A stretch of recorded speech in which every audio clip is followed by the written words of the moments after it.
we got some of that thunder snow, and it was like, what in the hell was that? And of course, I mean, you ran over Saturday, and my wife comes down, and she's like, Ryan Hall just put a video out, and he just kept saying, sorry. and my wife's like, we're going to have ice and snow and thunderstorms all mixed together. And she's like, and I was like, yeah, that's going to be like Jesus is coming right then when all this is happening. Hey, everybody. Welcome to the Homestead HQ, where we talk about homesteading and preparedness. This is Shelly. I'm Jason. Guys, it's glad to have y'all back. I hope everybody is semi-warm and stuff like that, because it is stinking cold here. It's about 20-something degrees, and I think today, well, last night the high was like 40 or something here, and then after midnight it just plummeted. And I think this morning when I got out, it's about 28 degrees.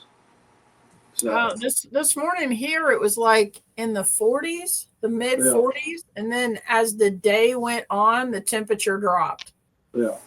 And the really weird thing is that I work in the county that's like adjacent to the county that I live in. And when I was coming home this afternoon, it wasn't real bad. The county that I work in, there hadn't been much precipitation today or anything like that, but I got to the county that I live in, and the roads started getting slick, and there was black ice and all of that kind of stuff. And even my friend Ray that I share an office with, she lives on the northern part of this county, and she kept sending me pictures that she was getting from her parents or whatever of all the snow all over the road in the northern part of the county. And Randy's like, it's not even snowing at the house. I mean, there was nothing happening here, but then, it started getting like black ice and stuff. So I don't know. I don't know what's going to happen tonight, or if we're going to get more bad weather. It seemed a little dry here, and like the roads in Warren County and stuff. First thing this morning, I was out, and I'm like, it's not bad. I ran into town. It was, just driving as normal. There were no slick spots or anything like that. So, right. But we'll kind of dive into that a little bit more and give a little bit of a recap. But, hey, first thing, guys, leave a comment for us. That really helps out a lot in shooting the video out more. We like getting comments and engaging with y'all one-on-one in the comments section. Also, if you've got questions, leave us a question. We'll answer your question. If not in the comments, we'll answer it on an upcoming podcast. But leave a comment, leave us some questions. We love those things. I like reading them. Shelly likes reading them too. And we respond to you as quick as we can. It helps to bump it into the algorithm, and then that YouTube will push it out, to other people that don't normally come and watch us or whatever. So, definitely leave a comment, like, subscribe, all those things. Exactly. So, and then another thing, vackmasterfresh.com. Shelly, have you used your chamber sealer this week so far? This week, no. I used it over Christmas break, though, because I was going through my freezer and repackaging some stuff and stuff like that. But now that you say that, I don't think I've used it this week. I feel bad. I hadn't used mine this week either. But, guys, go to vackmasterfresh.com. Check out their commercial chamber sealers that they've got. Shelly and I both have one. We use the snot out of it. Love it. Yeah, especially on weekends when we're butchering animals. Go check them out. Use the code Homestead to save 15% on your order, and that stuff will stack if they've got any promos going. Yep. And they've got knives, super nice knives on there. That's about all I use anymore is Vackmaster brand knives. And then also one of our other sponsors for the show is Signature Solar. That's signaturesolar.com. They have changed it now on the affiliate link for that. If you want to get the discount with Signature Solar, you have to click on the affiliate link that is below in the description. If you don't click that, you won't get the discount code on there. So make sure you click on the link in the description below to get that discount code. They just changed it, and it's starting today. Today at midnight is when it changes. So use that code. What were you going to say, Shelly? Nothing. I was on Vackmaster's website, and they have a recipe for spiced cranberry cocktail, and it looks really good. That would work. Oh, yeah. Hey, Another thing, don't forget, January 25th, we've got the pig processing class here in Bowling Green at my place. Go to KentuckySustainableLiving.com, sign up for that. If you're going to come, husband and wife couple, use the code KSLPIG. That's going to save you money on the tickets for it. We've got just a few spots left. So if you're wanting to come to that, don't wait till the last minute. Go ahead and sign up now at the website for that pig processing class, January 25th. Yep. So it's going to be a good time. It's going to be a small class, somewhere around 10 people are going to be there. So it'll be a small class where everybody gets to cut on some meat and you can see everything in detail. So go check that out. So Shelly, you're here. You survived Armageddon, the ice Armageddon. I did. Tell us what happened at your house. I'm jealous. You got more snow. And Lincoln's mad too because you got snow and we didn't get snow. Because I showed him the picture. So it started out, what time? I think I got up around 7 on Sunday, and there was already snow on the ground. It snowed until probably about 10 o'clock. And then, and I didn't go out and measure it, but I'm pretty sure we got like somewhere between 2 to 3 inches of snow. And then the ice started. So it was really kind of crazy because it was raining. You could look outside and see that it was raining. And as it transitioned, it was snowing. You know how when snow falls, it kind of blows around and, looks kind of, it's not like rain. Well, I looked out the window and it was snowing, but the snow was coming straight down like rain. And I thought, okay, we're getting ready to switch to something else here.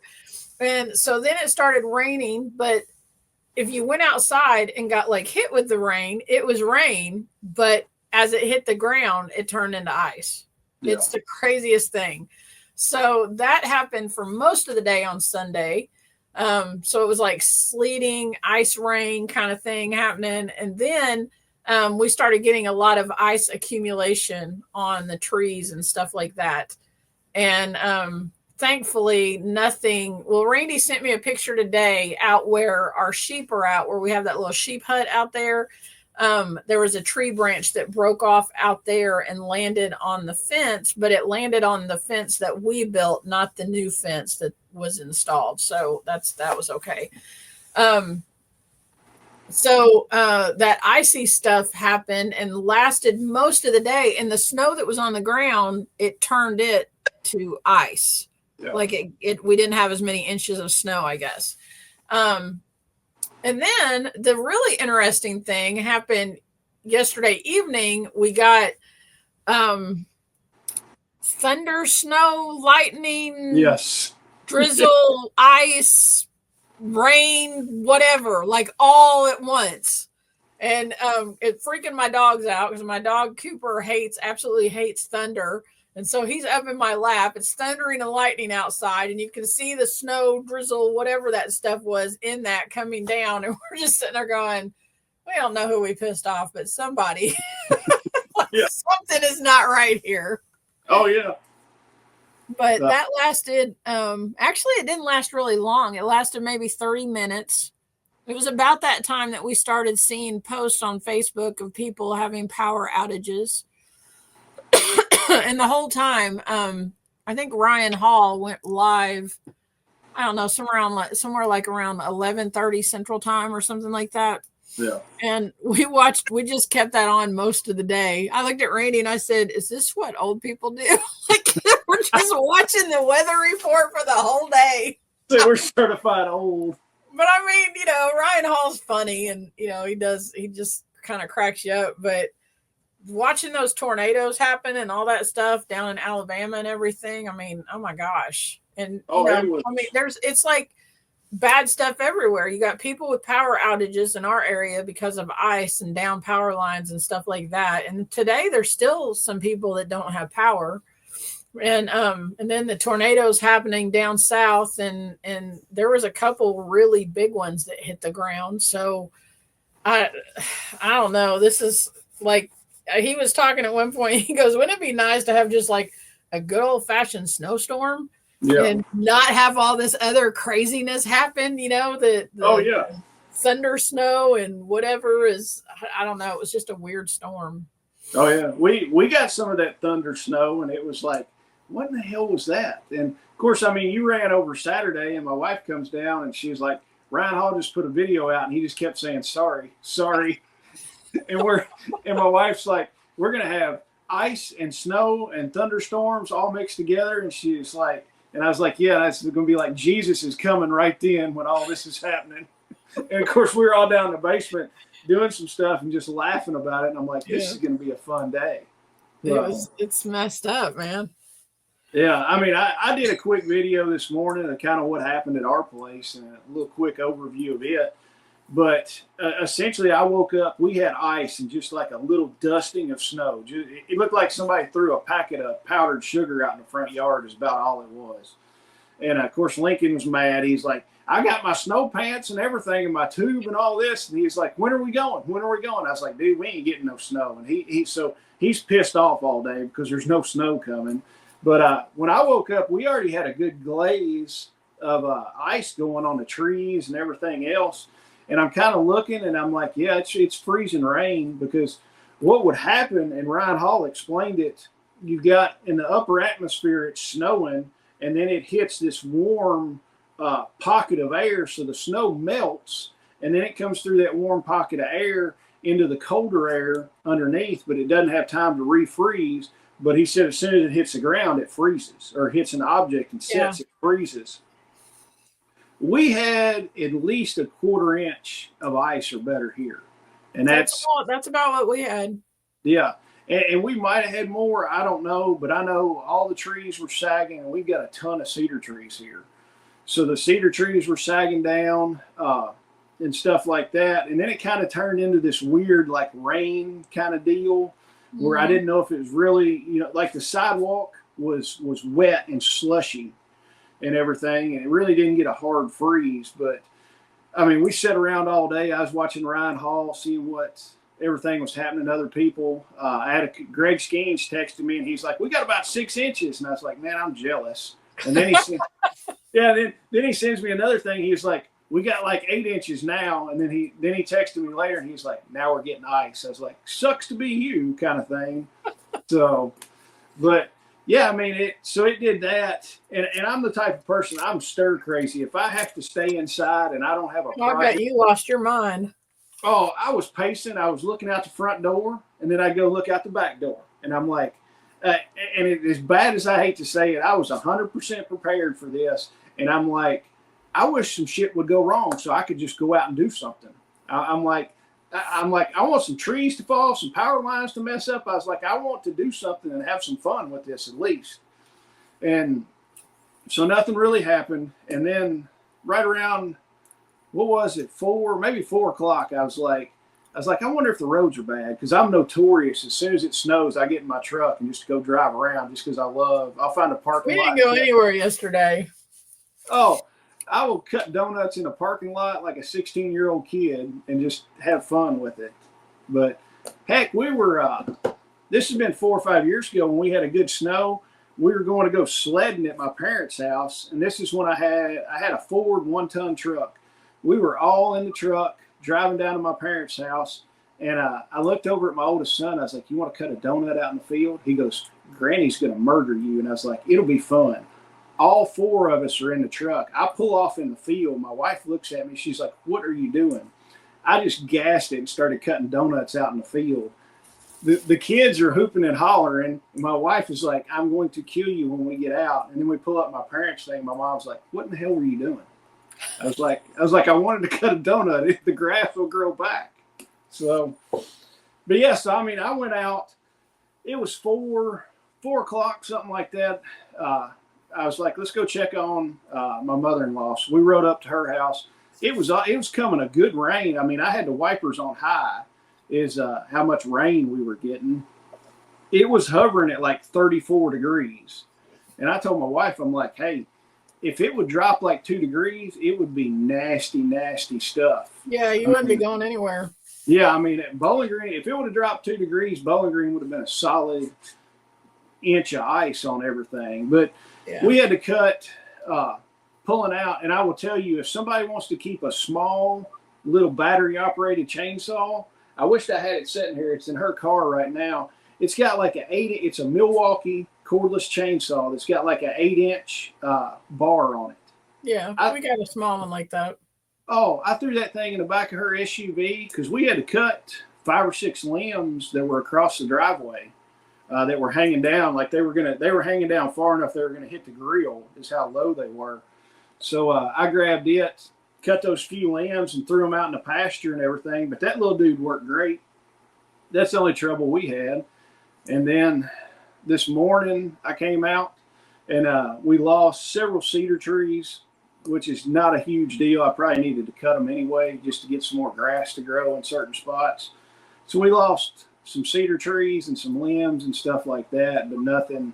I cut the ones that were on the fence, cut them off, drug them off the fence. They didn't hurt the fence. And the other ones, I'm freezing cold. My hands were ice. And I was like, it'll be warmer later on and we'll cut all these things up later. So later on, we're going to cut some limbs and some trees and stuff like that. But did you ever lose power? Mm-mm. We never lost power, not a flicker or anything. But I know some people in like northwestern Warren County and on up in there, they started losing some power. I think Warren Rural Electric had maybe 1,500 to 2,000 people out at one time that I saw. I know. I think the last report that I heard was that we were maybe just under 100,000 in the state without power.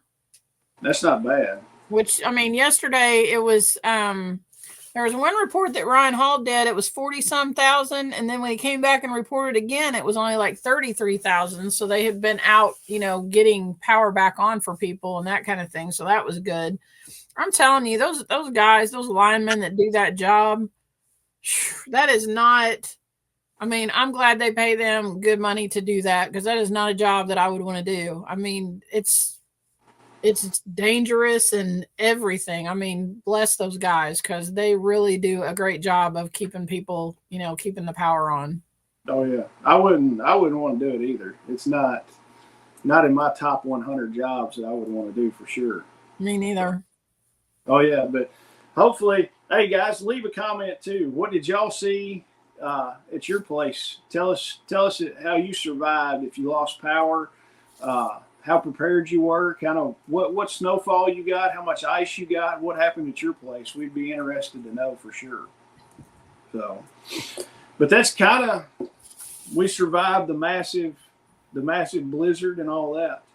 Yeah, we're supposed to be having more bad weather come in this weekend. There's supposed to be a big storm coming up from Texas. Mm-hmm. Like Texas is supposed to be getting a snowstorm. So I don't know if that's going to pan out. The people in Texas, I'm sure, are hoping that it doesn't, but we're supposed to be getting more snow toward the end of the week. And so the last video that we put out, the top 5 things that you need to, the must-have items to be prepared for this storm, there were so many people that left great suggestions in the comments. And I appreciate that because there was a lot of people that were reading those comments and even, more than the things that Jason and I talked about, which we were just trying to do. We had this weather coming in and we were like, okay, what are some things that you can do like right now? That's kind of what we were trying to get at.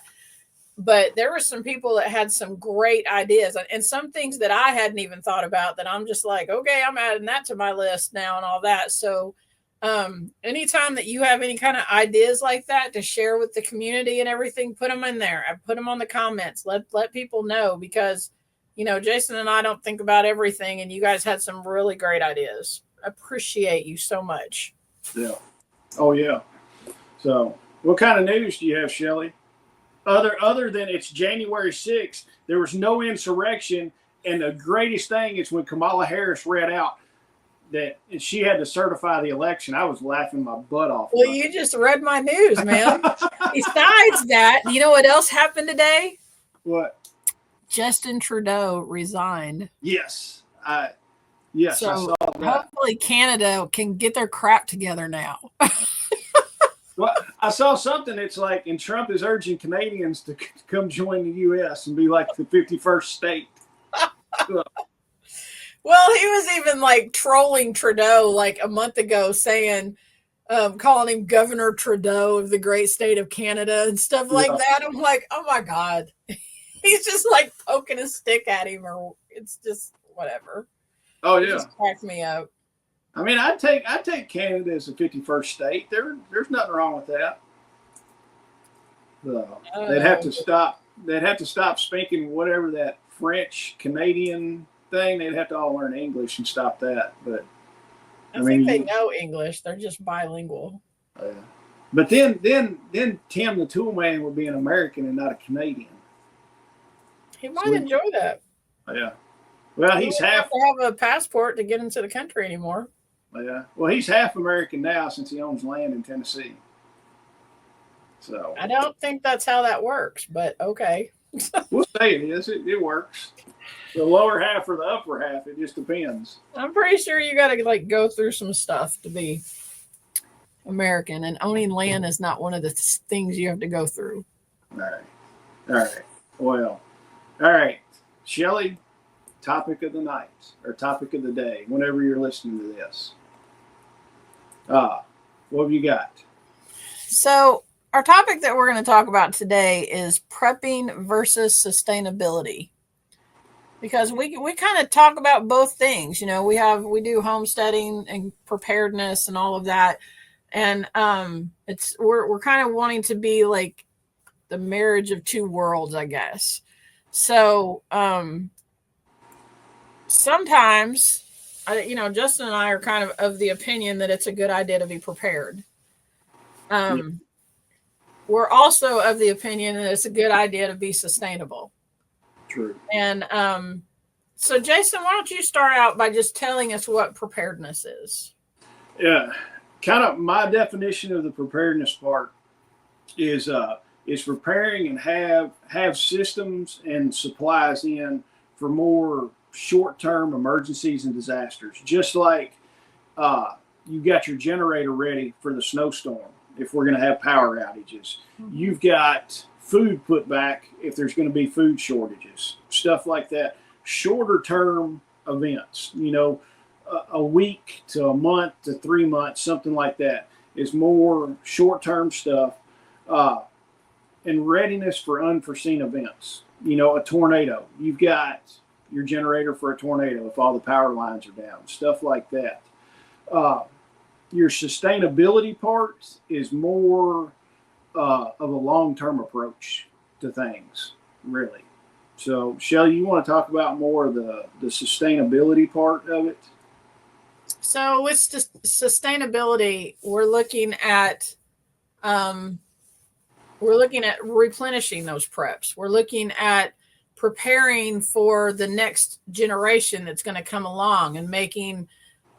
We're looking way far out in the future with preparedness. And I've heard Jason say this over and over, because the funny thing about Jason and I, Jason started out as a prepper. I always point the wrong direction. Jason started out as a prepper, and when gradually got into homesteading, and I started out as a homesteader who is gradually seeing, the advantages of prepping.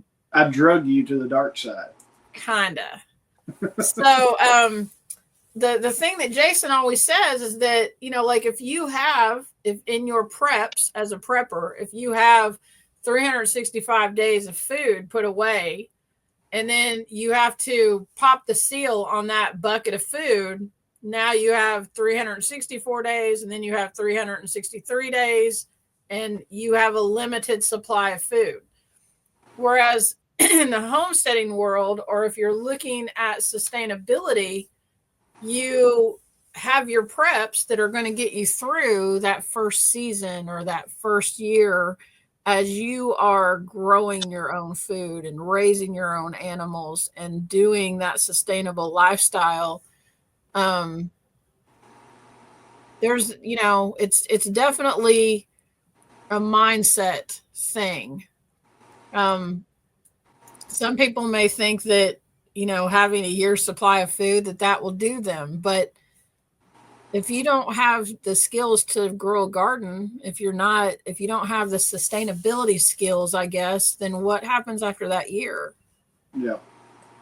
And I think a lot of people are looking at the short term and playing the short term game. Yes. I'm playing the long term game. You know, it's a lot of people are playing the 100-meter dash kind of deal when you should be playing the marathon approach to it. And I mean, even like our grandparents, you know, when your grandparents had a homestead and they were raising a huge garden and they got the chickens and stuff like that, grandma just didn't say, well, we only need 52 cans of green beans. At 52 cans, we're going to stop and then, you know, throw the rest away or feed the chickens all that. She canned all 200 cans of green beans, and then she knew that next year maybe the garden wouldn't be as big. So grandma was a prepper and a sustainability person all wrapped up in one, which I think more people should move to that model and everything that way. But yeah, I mean, there's a lot of stuff. If you're just stocking food, and I have nothing against stocking food, I have stocked food to the gills here, but I've also got a way to replenish that food. And I mean, part of it's sitting out there in the barn. I mean, sheep reproduce prolifically. I mean, we've just now started lambing, and we got 2 lambs so far out of 1 ewe.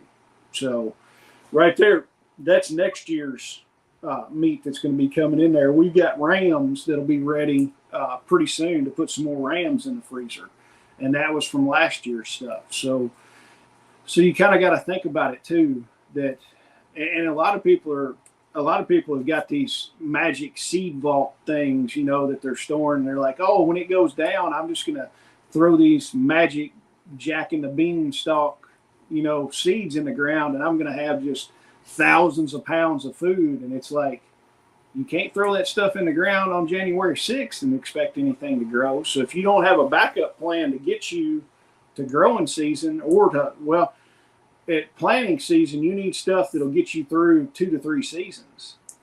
Right. So, I mean, just because that stuff sprouts up doesn't mean you can eat it. You're going to have to let it mature and everything else and then harvest it. There's a lot to think about with it. And, you know, part of sustainability, do you know how to garden? Yeah. Because I promise you, it's a whole lot more than sticking a seed in the ground. Now, sticking a seed in the ground is it'll get you somewhere, but that first year, you know, you may have a really good harvest, but then you just pulled all the nutrients that particular plant needed out of your soil. And so can you plant that plant in the same place again and get the same yield? Yeah. Or do you know how to make compost? Yeah. Do you know that if you raise rabbits, you can have not only meat, but excellent manure for your garden? Yeah. That there's so many of, you know, little tricks and tips and stuff like that when you're talking sustainability, like the best, in my opinion, and I think Jason feels the same way, permaculture is the way to go. Yeah. Because permaculture teaches you to not fight nature, to work with nature, to do things the natural way, building a food forest, growing perennial plants that are just going to produce for you and you don't have to do much with them. All of that kind of thing. Permaculture is going to get you the best yield, and learning all of the principles, how to build your soil, how to do things the way nature does, where to put things, doing zones, all of that kind of stuff is going to help you become sustainable. But, you know, where I'm really passionate about the sustainability part of it, but I also recognize that there's a time for prepping.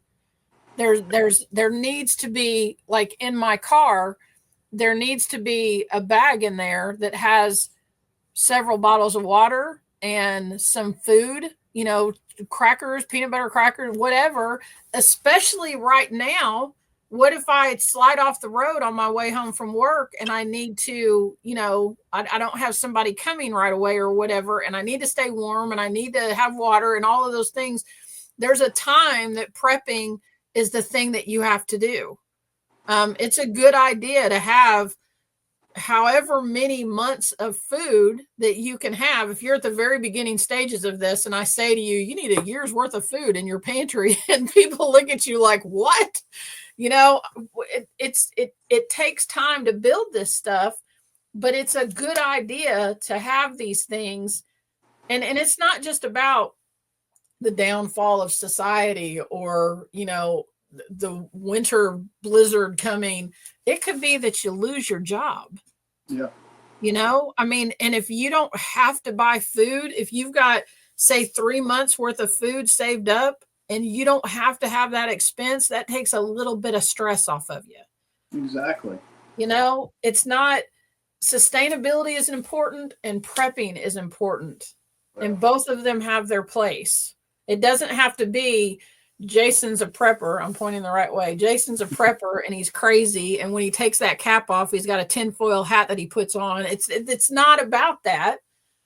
It's about knowing, you know, what's appropriate. And sometimes what's appropriate is what you have funds for, right?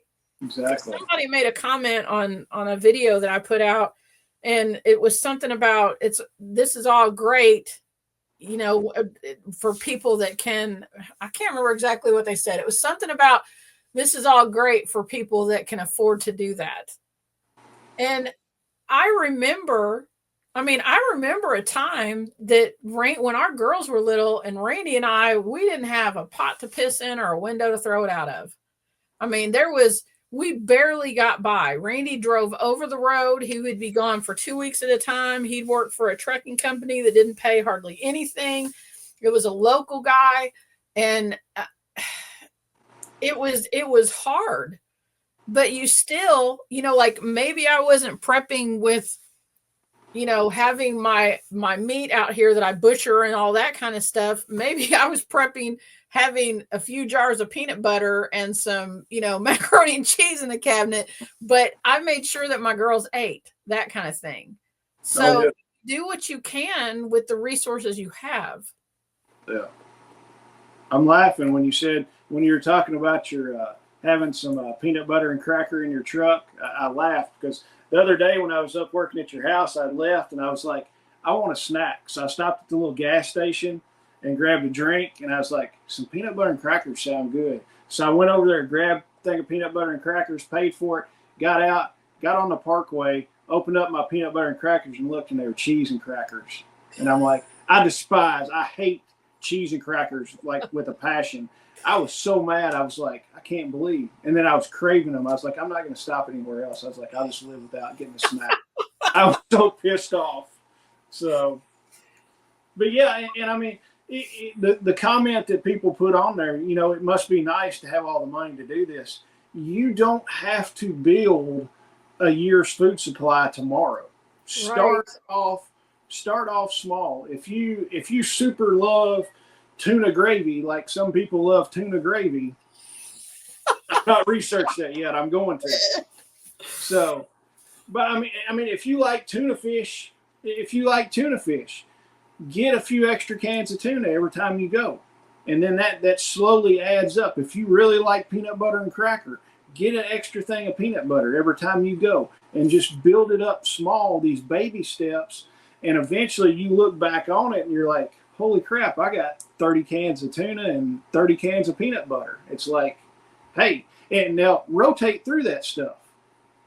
And rotate through it. And eventually you can build up a 1 week food supply. And then you're going to build a 2 week, and then you're going to build a month, and then you're just going to keep on. It's going to snowball, and then you look at it and you're like, man, I really didn't miss that. Stop. Don't go to Starbucks. Make the coffee at your house. And I mean, how much is Starbucks coffee? I know I've said it before, $5 or $6 a thing. You can still get, you know, canned food items and a fair amount of canned food items for that $5 or $6 for your cup of coffee instead. Right. So maybe don't buy the name brand cereal. Get the Meijer or the Kroger brand cereal. Save a couple bucks. Take that couple bucks, throw it on some food items. I mean, there's small ways to go. Yes, if you've got the financial means, go out and buy a year's food supply and have it sitting there. But watch the stinking labels, because a lot of those year food supply, you're buying a bunch of stinking sugary drinks to make up the calories. Well, and you're talking about food buckets, right? Yeah. Like the companies that sell those food buckets, you need to, if you're going to spend money on that, and some of those things are expensive. A lot Yeah. of those things are expensive. If you're going to spend money on that, do your research, because those companies will pack those with like what Jason's talking about, drink packets that, have like so many calories, but they're empty calories. They're not, it's not like you could go out and work a day on your farm or your homestead or whatever just drinking drink mixes. Yeah. So make sure it'll say it has do what? I worked all day on 32 ounces of Tang. Right. So. It'll say that it has this many calories per day per person, but are they filling calories? Are they things that are going to get you through a day of work if you have to dig into that? And I mean, I promise you, if something does happen that you have to dig into your food supply, that's not like you losing your job or something, but if something happens where you have to start raising a garden and taking care of animals and stuff like that, you need those calories to get out and do that stuff on a full-time basis. So make sure that you're not wasting your money on those food buckets. You may be better off waiting, like if Kroger or Meijer or IGA or something, if they have like a 10 for $10 sale, and going and buying that stuff, looking for when things go on sale and stocking up on it then, and building your supply that way. Yeah. I mean, heck, if you do rice and beans and canned chicken, a thing of that's going to fill your butt up pretty good. Yeah. Or if you're a tuna person, right? Rice, beans, and tuna. I am not a tuna person. I tell you, I like tuna fish sandwiches every now and then. No, but don't get one from the gas station, because don't get me wrong. If that's all I got to eat, I will eat it. But it's not ever going to be my first choice. I'll go through everything else in my pantry, and I think we might have 2 or 3 cans of tuna in there, because Randy likes tuna fish too or whatever. But I'm going to be honest with you. We feed it to our cats more than anything. Really? It's just, I don't like it. I don't eat it. And because I don't eat it, he rarely makes it. So yeah, it's just not something.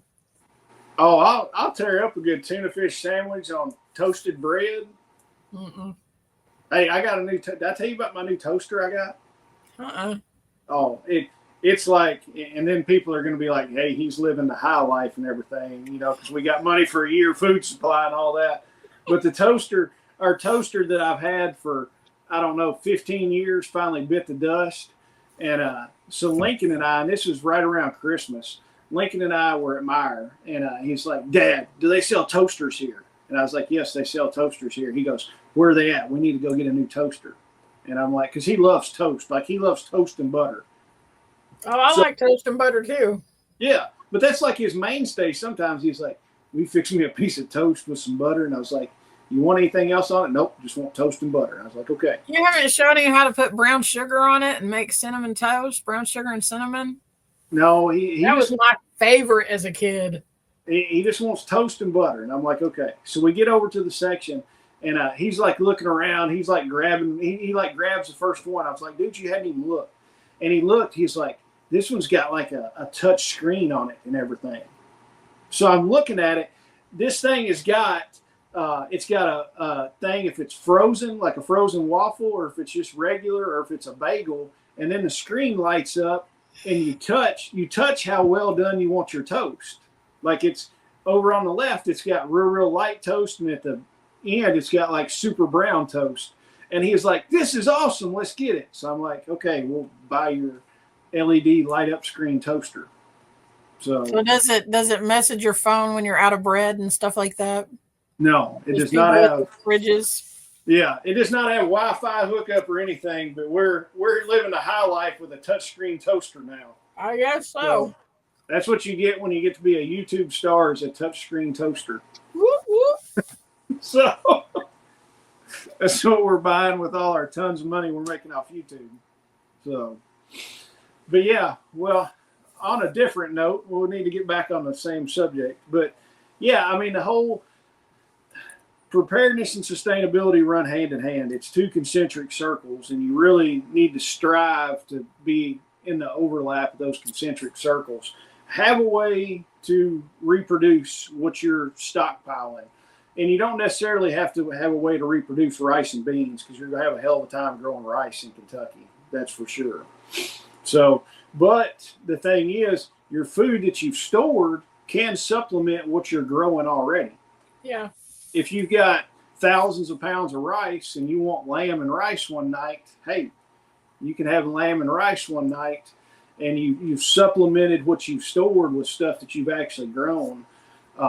Me personally, I like the perennial stuff. That's why I put in a big food forest, is because I hate gardening. I hate working for vegetables and stuff like that. So I kind of want to get that on autopilot. I'm a lot better at growing meat than I am growing vegetables. That, and I like meat a lot more. I like to garden. I like growing food. I hate it. I hate going out there and doing all that. But I do love when I'm mowing the yard. In the summertime, I can stop the mower and go grab a handful of strawberries. It gives me a sense of accomplishment. My sense of accomplishment is when I go down there and I see new lambs. I'm like, yeah. So, hey, another thing, that set of twins we had the other day, one of them was like on death's doorstep. I don't know what the deal was. She was cold and everything else. So we brought her up to the house, kept her going. She hadn't had a lot of food, so we're bottle feeding her. So we need a name for this lamb. It's a ewe lamb. So put what we should name this ewe lamb. So, because I don't get to name stuff, because I name stuff stupid. Like we named our bull calf Mark. So, Name her Leah. Leah? Leah. We're going to let the people decide. Leave a comment and tell her what we should name her. So, but yeah, as far Leah as wasn't wanted by Jacob. Jacob wanted Rachel. All right. Well, we'll see. We'll let our viewers name her, I guess. Either that, or we'll just sell her as a bottle baby and not have to worry about it. So, but yeah, I mean, that what we've covered tonight is, as far as prepping versus sustainability, it's really not a versus match. It's how can we put prepping and sustainability together, and there's ways to do it. Have a stockpile of food, but also have a way to replenish your food. And yeah. The biggest takeaways on it for me is the time frame. If you're just prepping, you're prepping for a short-term thing, because you don't know how long you're going to live. I mean, you could prep 100 years of food and wind up living to be 101, and you're screwed then. So, I mean, but if you live to be 101, you're probably screwed anyway, honestly. Jeez. So, I wouldn't want to be 101 years old. My biggest takeaway is skills. Yeah. And this, if you don't have the land to have a homestead, if your space is small, use this time as a classroom to learn skills. Start making, you got 2 weeks worth, start doing the prepping, that kind of thing, and start building that, and use this time as your classroom to learn skills. Yeah. Oh, yeah. Well, guys, it's kind of been a short one for the night. We will be back later on this week. Maybe when's it going to come, the other Snowmageddon? I think it's supposed to start, I want to say I heard that it was going to hit Texas like Thursday or Friday and hit us maybe Friday, Saturday kind of thing. Awesome.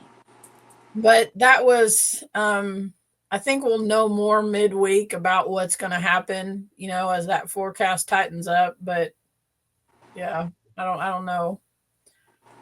I kind of wish that it was like not doing that on the weekend, because the weekend is my time, and maybe I don't know. I shouldn't be wishing for that stuff. But like the place where I work at, we can they're part of our workforce is production, which we need people to come in and build our stuff.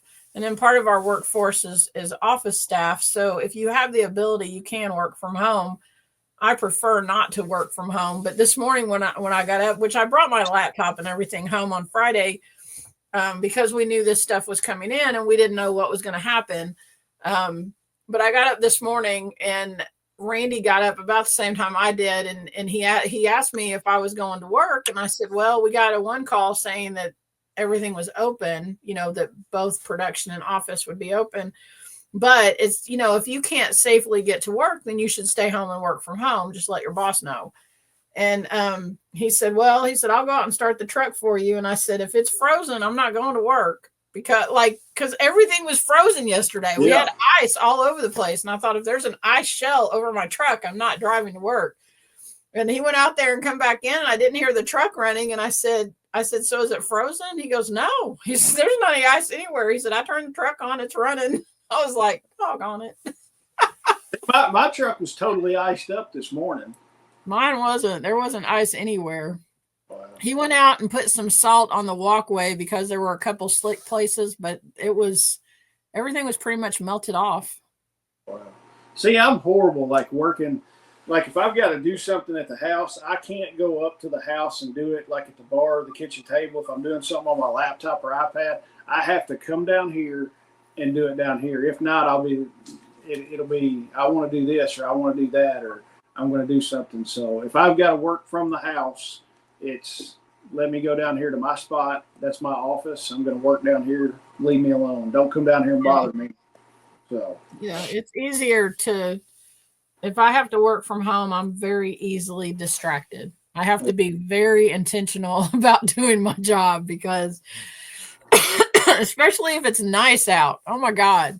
Working from home when it's nice out, forget that mess. Cause I want to go out and work in the garden or something like that. I don't want to be in the house. Oh yeah. And I'll find if it's something on a laptop or something like that, or I'm going to have to do some kind of crap like that, I will find every excuse to do something else. I'm like, I'll do it here in a little while. I'll do it here in a little bit. But now if it's some kind of physical stuff, working on something, man, I work harder doing that and get more accomplished in that hour than I do any other time. Yeah. So, but yeah, guys, well, we will see you on the next one as long as we're not knee deep in snow or ice or whatever comes our way, mud floods or whatever. So, yep. But we appreciate it and we will see y'all next time. See y'all you. Be safe. Bye.